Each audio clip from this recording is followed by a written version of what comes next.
Good afternoon class आप सभी को। जैसा कि हम लोग अगली क्लास में इतिहास के गुर्जर एवं प्रतिहार वंश पढ़ रहे थे, तो जैसा कि गुर्जर और प्रतिहार वंश में हम लोगों ने मिहिर भोज तक पढ़ा था, ठीक है। मिहिर भोज के बारे में हम लोगों ने पूरी तरह से जानकारी किया था और उनके बारे में सारी जानकारियों को प्राप्त किया था। मिहिर भोज के बाद अगर हम गुर्जर और प्रतिहार वंश की बात करते हैं इतिहास में, तो उसके बाद जो शासक आते हैं उनका नाम है महेंद्रपाल प्रथम, ठीक है। क्योंकि महेंद्रपाल प्रथम तात्कालिक सत्ताधारी थे, इन्हीं के अगर हम कार्यकाल की बात करें तो इनमें अगर हम कहें साहित्यिक स्रोत के माध्यम से यह काफी अच्छा रहे।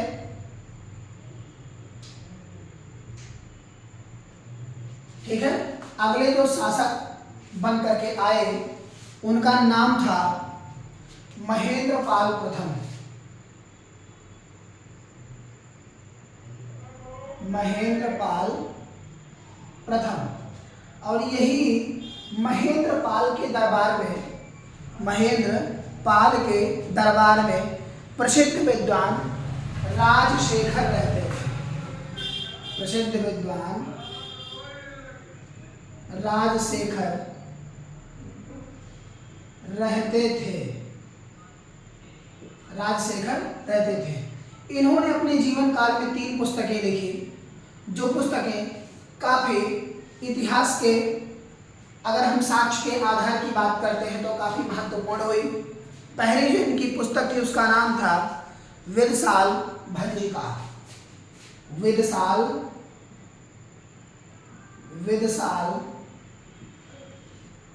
भंजिका, यह इनकी पहली पुस्तक थी। दूसरे पुस्तक का नाम इनके जो था उसका नाम था हरिविलास।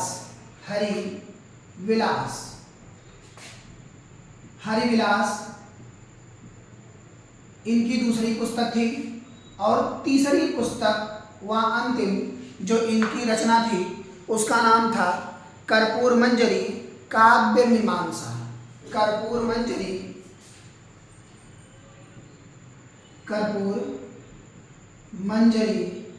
तथा काव्य मीमांसा, ठीक है। यह इनकी महत्वपूर्ण रचनाएं थी जिनके बारे में महेंद्रपाल ने इनको संरक्षण दिया था, राजशेखर को, ठीक है। इसके बाद अगर हम इनके आगे के बात करते हैं या आगे के शासकों की बात करते हैं तो इन्हीं में आते हैं अगले शासक के रूप में महिपाल प्रथम।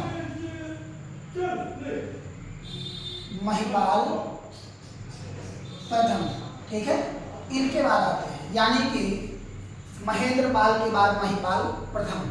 इतिहास के कालखंड में इनका जो शासनकाल रहा वह शासनकाल 885 से लेकर के 910 ईस्वी तक था। 885 से लेकर 910 ईस्वी तक था।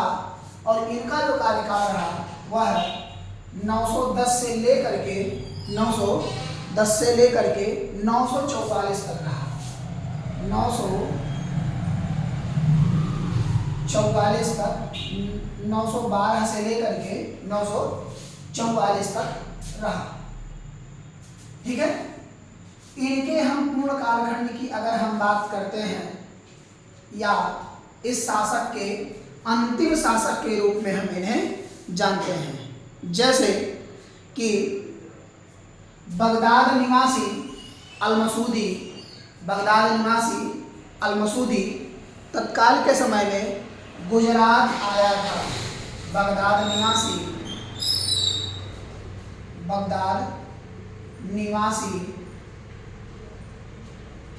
अल-मसूदी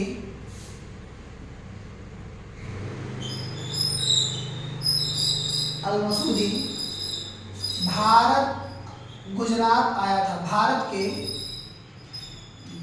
के एक राज्य जो कि गुजरात में आया था। ठीक है, यह गुजरात में पूरी तरह से आया था। इसके बाद इसने एक पुस्तक लिखी जिसका नाम था बौरा। उसी बौरा में इसने तत्काल के जितने भी कालखंड थे, या कहा जाए कि इतिहास के साक्ष्य के आधार पर जो घटनाएं प्राप्त हुई, उन घटनाओं को इसने साक्षर के रूप में बौरा नामक पुस्तक में लिखा। ठीक है, इसके अंतिम शासक के रूप में राजपाल प्रथम था। अंतिम शासक के रूप में राजपाल था। इसी राजपाल को 1810 ईस्वी में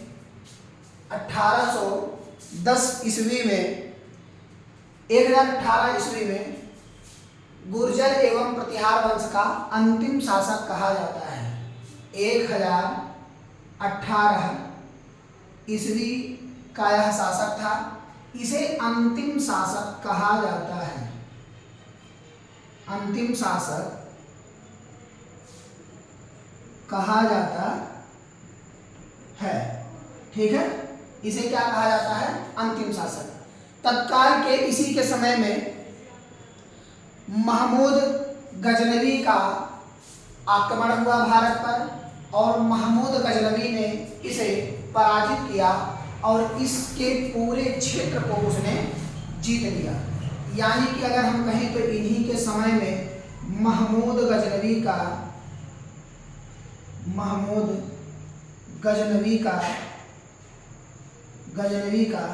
आक्रमण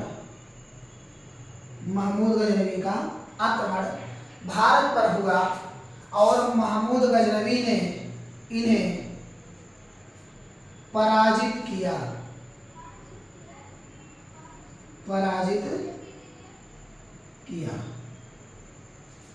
ठीक है, इन्हें पराजित किया। तो यहां तक आप सभी के समझ में आ गया होगा पूरी तरह से। ठीक है, तो गुर्जर एवं प्रतिहार वंश ये आपका समाप्त हो गया। अब इसके अगले वंश के बारे में, जैसे कि अगला जो वंश है उसका नाम है गहड़वाल वंश। गहड़वाल वंश के वही शासक हैं राजा जयचंद, जिन्होंने पृथ्वीराज चौहान का दूसरे पानीपत के युद्ध में उनका साथ नहीं, तराइन के द्वितीय युद्ध में साथ नहीं दिया था, जिससे मोहम्मद गोरी की विजय हुई थी। ठीक है, उसके बारे में हम कल अगली क्लास में चर्चा करेंगे। तब तक के लिए आप सभी लोग हमारे चैनल से जरूर जुड़ें और सब्सक्राइब करना ना भूलें। Thank you.